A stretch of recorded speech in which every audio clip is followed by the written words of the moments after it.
G'day, have I got a story for you? Check the disclaimer. Season 1, episode 67, So Kind. I remember the last time I did this. I was standing here waiting with 2 people. This time I am waiting with 3. I have 1 person in a wheelchair and 2 more who know that they must hold on to the bars of the wheelchair as we go through. The second portal appears, we step forward, and when I say go, I will wheel the chair through and the 2 others have to walk through themselves. I have the person in the wheelchair sedated. It's the only way. There it is, the portal. Now I just have to wait for the voice. Go, I say. I wheel the chair through and the person on my right is walking with me, still holding on. Where is the person on my left? I turn around and wait a few seconds. It seems like an eternity, but then 2 of them come through. Bert explains, "It was the only way I could get him to come through." We all hear a loud whisper. "You need to come quick." We all walk quickly out of the elevator and into the small room next to it. I push the wheelchair to the end, and the man who came through with me keeps whispering, "Me first." That's actually good, because that's what we planned. We all look the other way while he disrobes and gets in. Delilah whispers, "You can look now." It is as amazing as it was the last time. The man who had to be brought through last is panicking, but Bert is good at reassuring him. I can see why he would be hesitant. His name is Vashiant, but we call him Shanto, and spend most of our time trying to calm him down. We all wait in silence, and just as it is finishing, Shanto says that he won't do it. We all take no notice of him because as soon as he sees the first man get out and stand up, we all think he'll change his mind. We turn to face the other way, and as soon as he has his robe on, we all turn around. Wow, what a difference! He immediately goes to Shanto and shows him himself. His face, he even looks different. "We have no time to spare." Delilah whispers. "It's now or never." Shanto says that he'll go last, but Delilah insists. "Now or you go back as you are." He agrees, and we turn our backs again. He has his eyes closed the whole time, and it seems to be taking much longer. Delilah whispers, "Cassandra, this is more than just trauma to the head. This man was born with neurological issues. It will take a while longer." While we're waiting, it has been decided that Bert will take the 2 men back when this man is ready to go. I am amazed how everything is timed perfectly, even when people delay us and it takes longer than anticipated. The timing is adjusted and everything still works perfectly. We turn around to see Shanto, beaming from ear to ear. He excitedly whispers non-stop until we open the door for the 3 of them to step into the nearby elevator. I marvel at the change in him. We quickly put the woman from the wheelchair in, still asleep, and wait again. I am surprised that the sedation serum they sent is actually working this long. Nothing usually works on this woman. This is also taking a long time again. I think I have been lied to. The doctors at the hospital assured me that my floor only had head trauma patients, but 2 that I brought here today have obviously been like this their whole lives. I think it is remarkable how we can help them. They will be able to live normal lives now. They can go home and be with their families. They could marry and have children. Wow, this is so amazing. Delilah lets me know.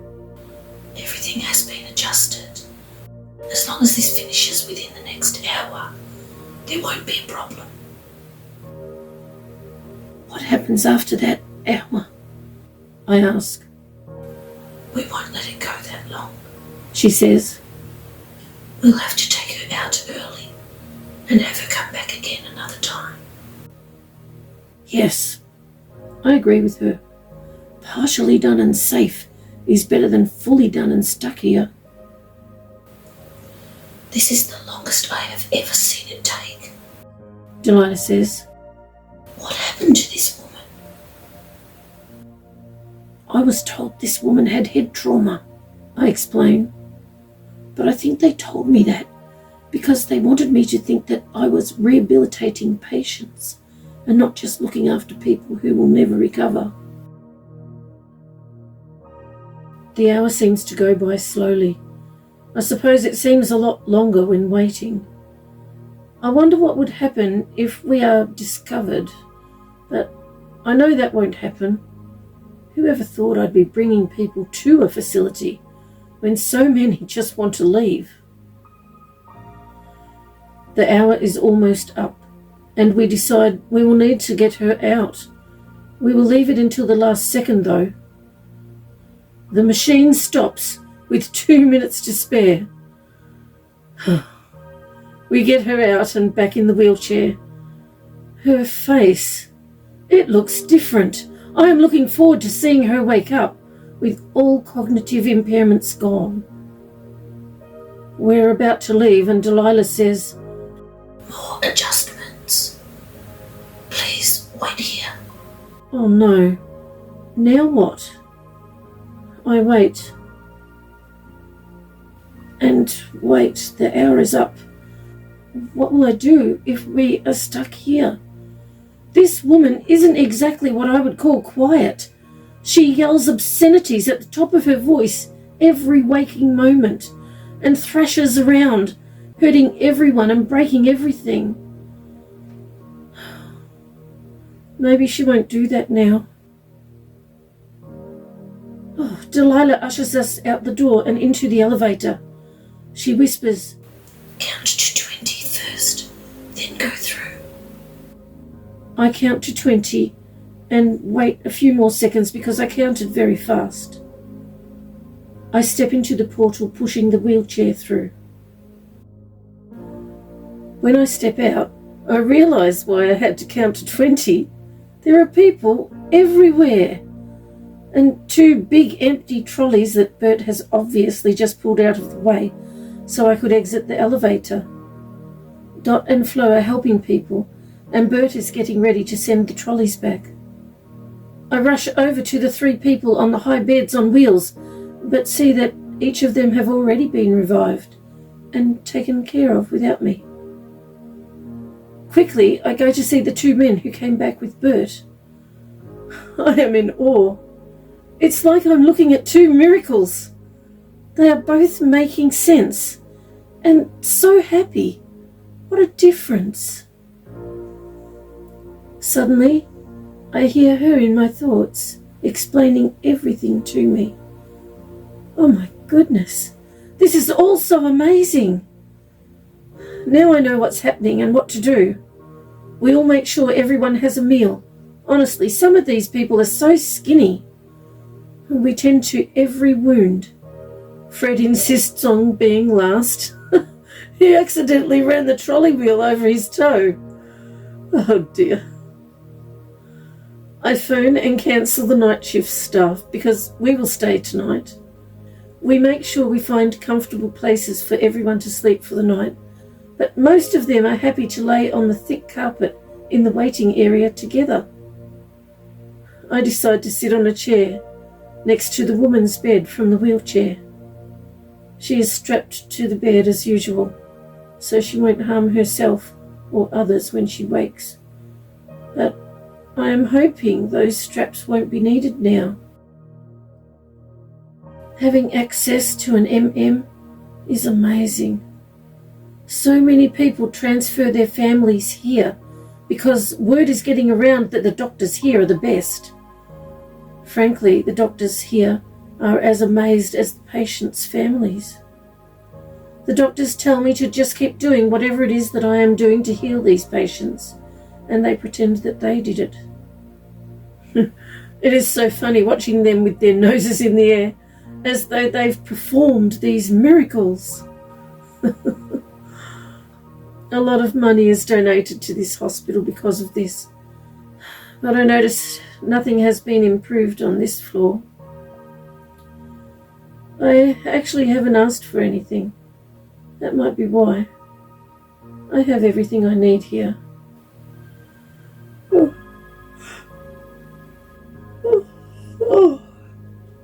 I am happy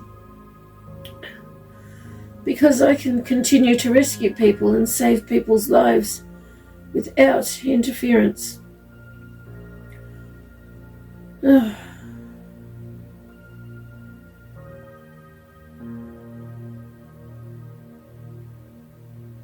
wake up sitting up in the chair.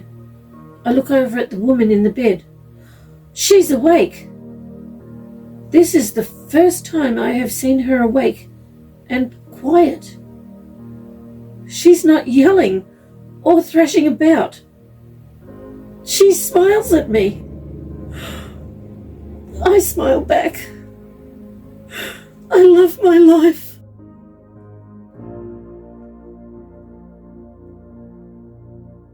That was part 1, and this is part 2.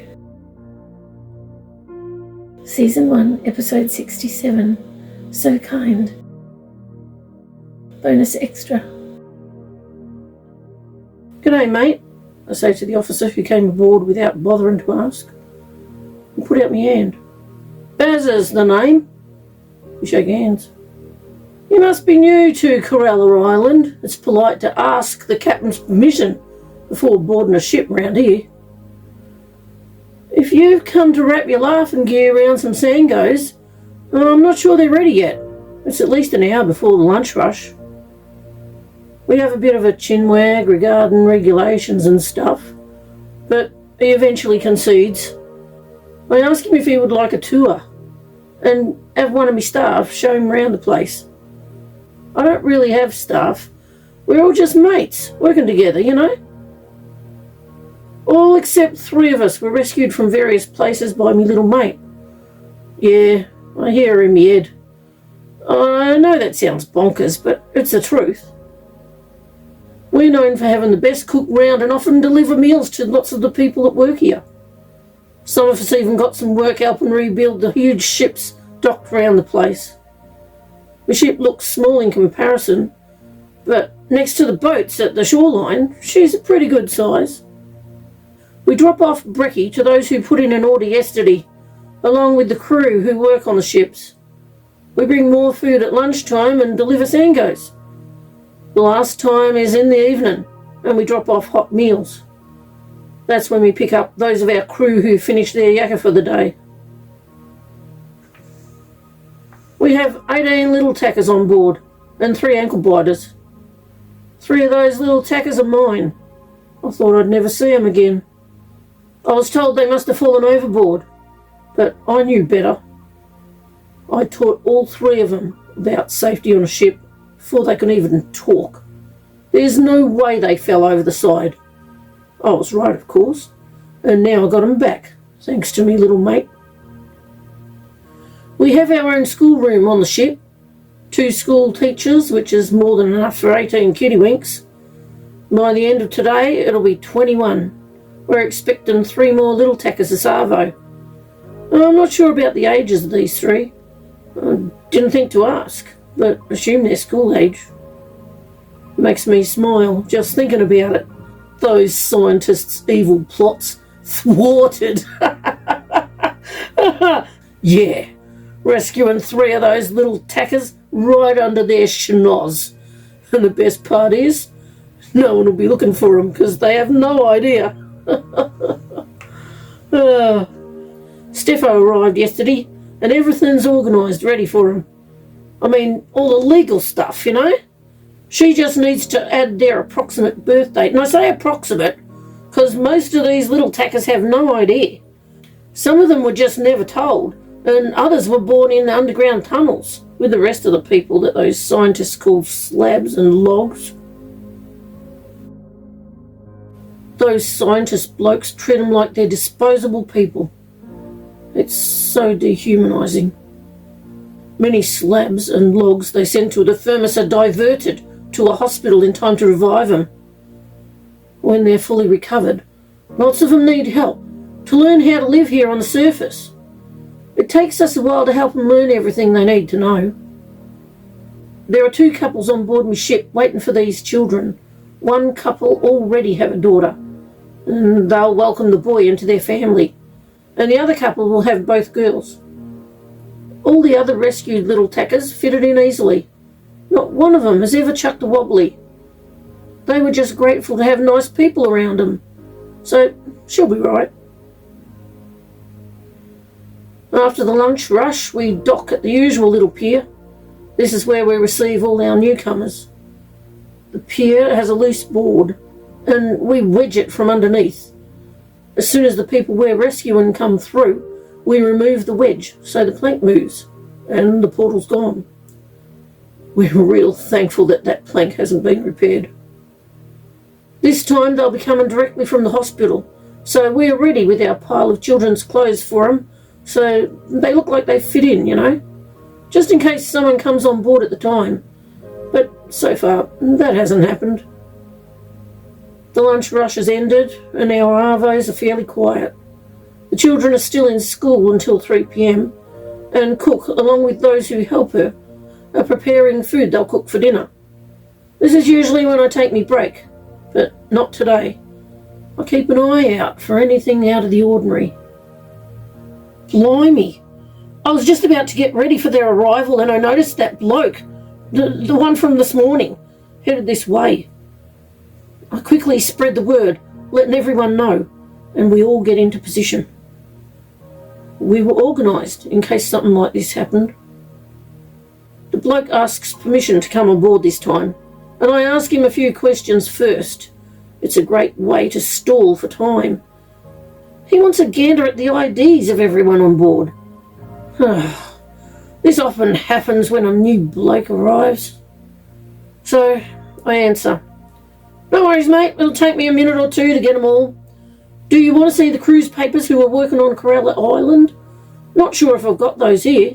Your mob might still have some of them." We have a long chin wag, and I show him all the adults' IDs. He asks to see the children's birth certificates, and I say their parents have them, which is the truth, since they would have just got them from me safe, and the extra 3 from Steffo. I take him to each of the parents in turn, and I can see that the 3 extra kids must have arrived. He goes in the schoolroom and counts 21 school-aged children. Clever. They made it story time, so all the kids are looking the other way. He only saw the backs of their heads. After he sees the 3 ankle biters, he seems satisfied that they're all happy little Vegemites and leaves. I race to the schoolroom to let him know he's gone and meet the 3 new little tackers. Struth. One of them, well, let's just say there's no way that anyone will think she's an Aussie. Oh, apparently they've already worked it out without me. They're going to have a birth certificate for the girl who could pass as their own, but for the other little girl they'll have adoption papers. Their story to go along with it is pretty convincing. She'll be right. I'm glad that we have Steffo to take care of all that. All 3 new kittywinks are now staring at the food placed out for them, and they're eating as fast as they can. Gee whiz, those kids are hungry. The boy is still thanking everyone, even with his mouth full, and the 2 girls are very happy to find out they'll be sisters, because they became friends in the hospital. Soon we'll have them all bright-eyed and bushy-tailed. The boy's new parents are thrilled that the boy looks very much like his new sister, a very happy little coinky-dink. Although, who knows, maybe they are actually related. They were both rescued from the same place, just a few weeks from each other. He is slightly shorter than her, So Steffo decided his birth date should be 9 months after hers, making him 9 months younger. The two girls are happily chatting with their new parents. Everyone here is happy. Rescue days are our fave. I hope I can be involved in more rescues soon. Oh, I missed out on the most exciting part this time, fair dinkum. I like seeing the portal. It's bonza. Thank you so much for joining me with a cuppa. I really do appreciate your company, you know.